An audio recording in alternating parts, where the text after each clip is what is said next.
So it's very important to find someone I feel like it's somewhere there. Anyway, the writing skills అర్థం చేసుకో. Starving in the school, starving for attention, killing to be cool, cause we're just dying for affection. Starving in the streets, tell me what I'm missing. Everybody. Hello people and welcome back to my channel Life to Tell a Tale. My name is Sharmishta and today I am back with another video. So before getting into today's topic, I want to give a quick shout out to someone. If you guys remember, the last video I made, I had talked about a contest that was being held by the Polestar Awards, and I said that if you are somebody who can write something really impactful in 250 words, then you might luckily win 25,000. So it's great coincidence. A lot of people though did not take me seriously. A few people who follow my channel regularly, a few of my friends had taken part, and one out of which had won the contest. So Akila, if you're watching this, of course you're watching this, I know.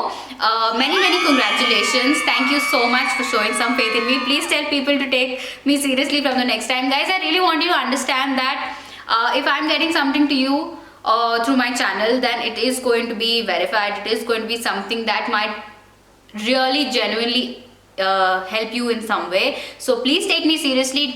I just wish that that competition had more entries through my channel. I just cannot help it because it's gone now, but the next time I'll try and get some opportunity to you. Please take it seriously, please take part, because you never know that you might be the winner. So if anybody of you wants to wish her, then drop a comment in the comment section below because she'll read it.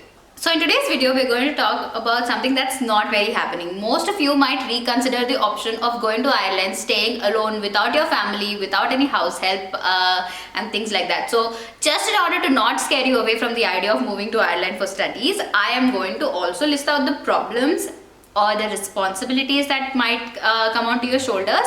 Along with that, I'm also going to suggest you a few solutions so that you get that breathing period to settle in when you get there. Not just Ireland, for that fact, moving out of your house, moving out of your country and going abroad anywhere to study is a challenge. बहुत लोगों को लगता होगा कि हाँ जाएंगे foreign में पढ़ेंगे, life is going to be good. No, it is going to get a lot of responsibility on your shoulder. One of the biggest responsibility is you being a tenant. सुन के लग रहा होगा might not be such a big challenge, but I'll tell you why and how.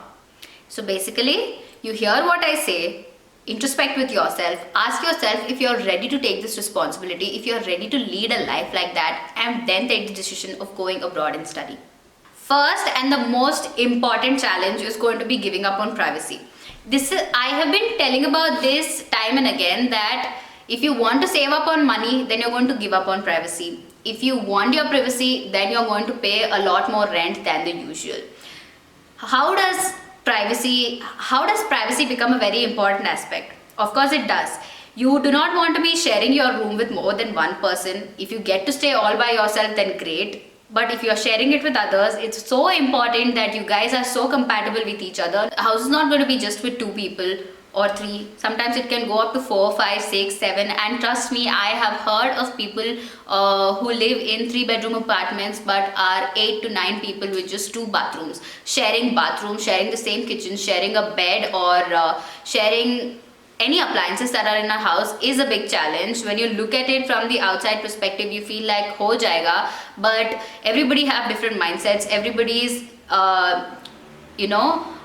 levels of hygiene is very different. Everybody works and functions in a different way that might not match with you, and you having to live with them, maintaining a cordial relationship is quite a task. Hygiene and cleaning everything on your own.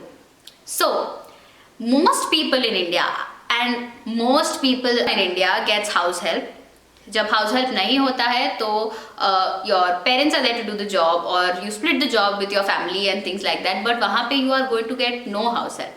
Everything has to be done on your own, right from doing your dishes, washing your own clothes, cleaning the house, paying your bills on your own, washing the bathrooms. So you might think कि washing के लिए you'll have your washing machine, dishwasher will be there for your dishes, but that also takes a man to install the dishwasher with the dishes. All the dishes are not washed by the dishwasher. Only the plates and the mugs and the spoons and forks are done by the dishwasher. The bigger utensils have to be done by yourself. Trust me, if you're going there as a student, you will have to divide your time and manage your time properly to accommodate some time for your studies. Then if you're working, if you manage to get a part-time job, then for your work, and then to do the household chores also. I'm sure that COVID has trained most people to do this by themselves, so I'm hoping that a lot of you who have done this in the lockdown might not face a problem. But yes, you might encounter people that you're living with who do not have the same hygiene standards. You might end up living with flatmates or roommates who will not do their job on time, and sometimes you will have to clean up their shit. Everything has to be done properly pre-planned. You have to divide duties. You have to understand कि जिसको cooking आता है, they will cook, who can chop will chop. It's a proper big boss going on, and I hope you understand that it's not going to be easy to strike that balance when you're living with multiple people, and everybody is not going to maintain cleanliness as you expect them to. Paying and splitting bills. So here things are much more easy in India as compared to places abroad. In abroad, the whole paying bills system is very different, be it your Wi-Fi, your electricity, your gas, maintenance, rents, and all of this functions in a very different way than how it does in India.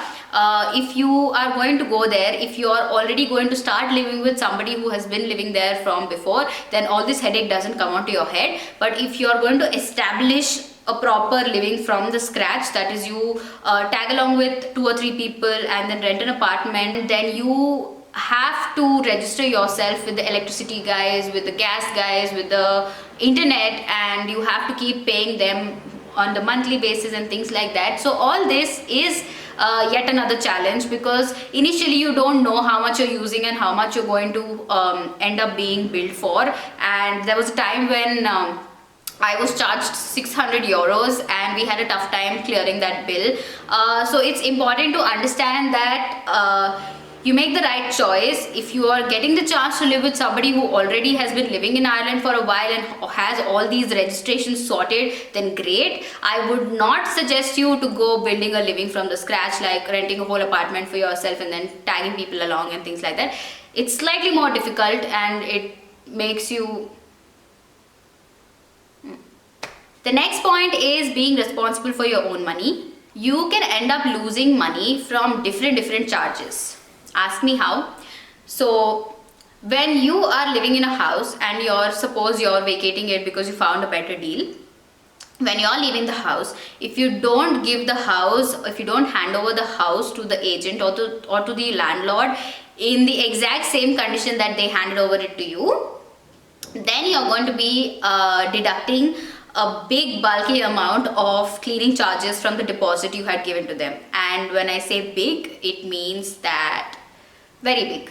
So I'm sure you understand that how much money you can lose because there's nobody to educate you on how do you have to hand over the flat back to them. So this is just one example. There are so many other sources where you can end up losing money. So do not forget to research enough before you're giving some big amount of money to somebody or going to take it back and then some deductions happening. Always research enough. Grocery shopping.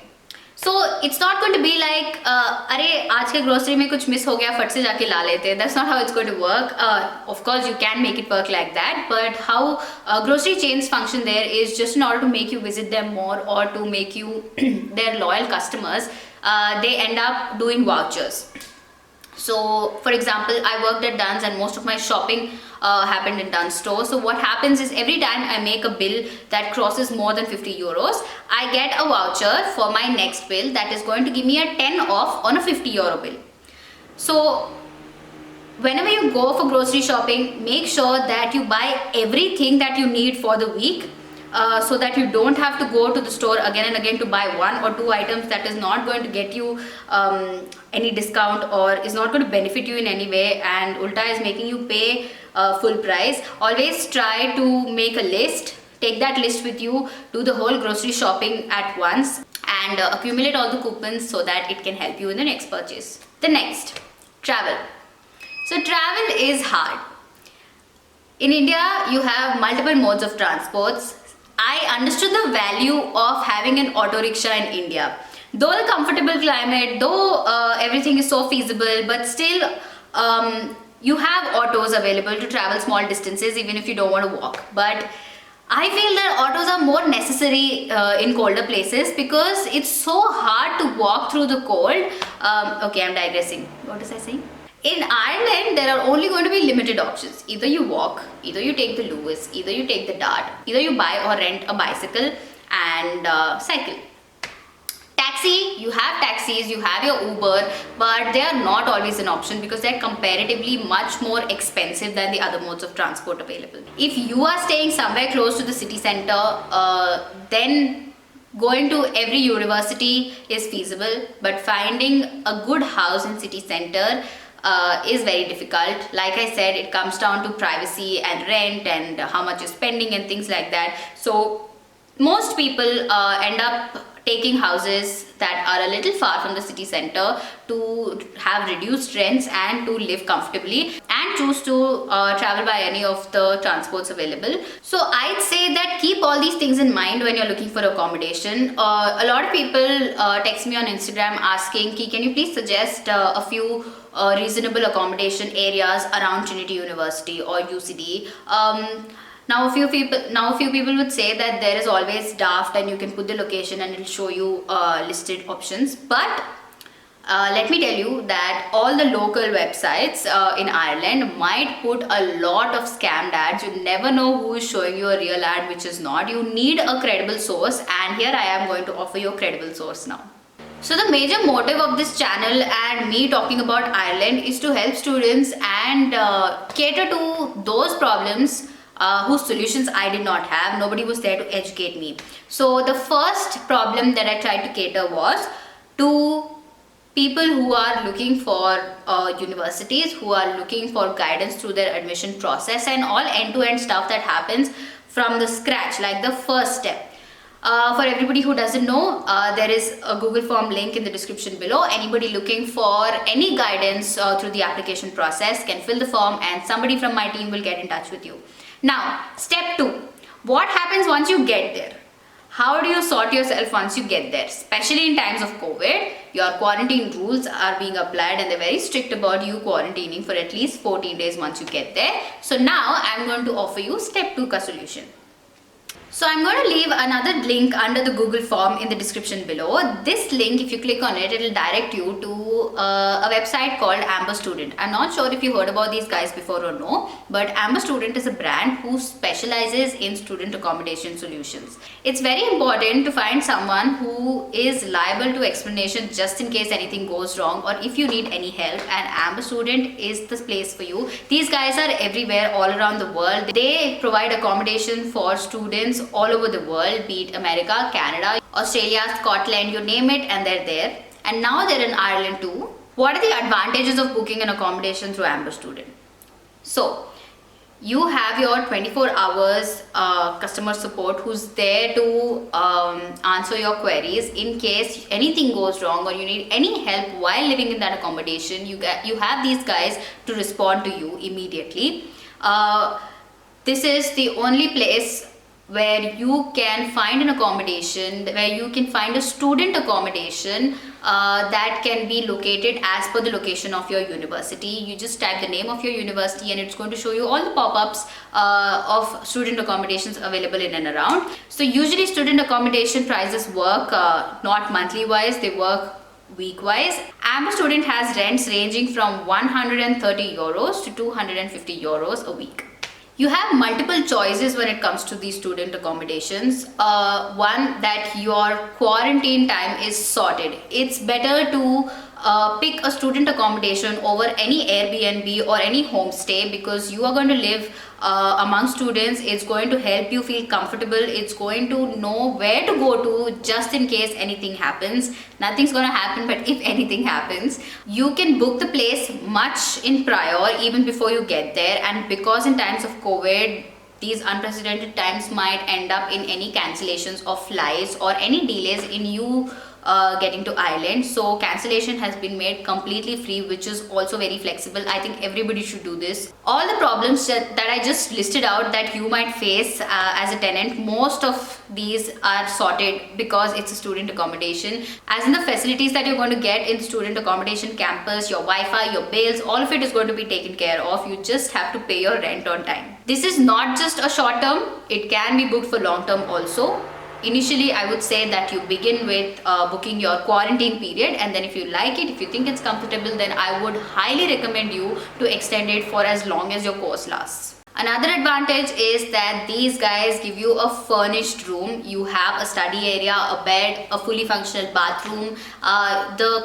The living area and the kitchen is the common area that is going to be shared by the rest of the students who live on that floor or in that particular apartment. But I think your privacy is going to be very, very, very secure. This is like paying for living in a gated community. These student accommodation centers have all these amenities, like most of them have a small gym area. They have these pool tables or table tennis and study areas.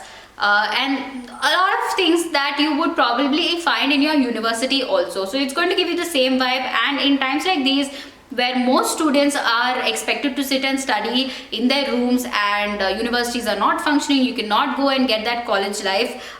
So why not stay in a surrounding that is so similar to university life? So I would highly recommend you guys to go to their website, click on the link below and give it a shot. Go look for what suits you the best. Go type in the name of the university that you have gotten into and see what options it's showing you. And if you think it's good, then go ahead and book it. That is all for today, guys. I hope this video was helpful. The whole intention is to step by step solve each problem of yours. I see that the first step is working great. I see that a lot of people have been approaching me and my team for consultation, and now comes the second step, accommodation. I hope that after this I'll be able to help you with more steps that will help you settle into Ireland even better, or any other country for that matter. That is all for today, guys. Don't forget to follow me on Instagram, Shamishta09. That's my Instagram handle. I'll see you in the next video. Bye.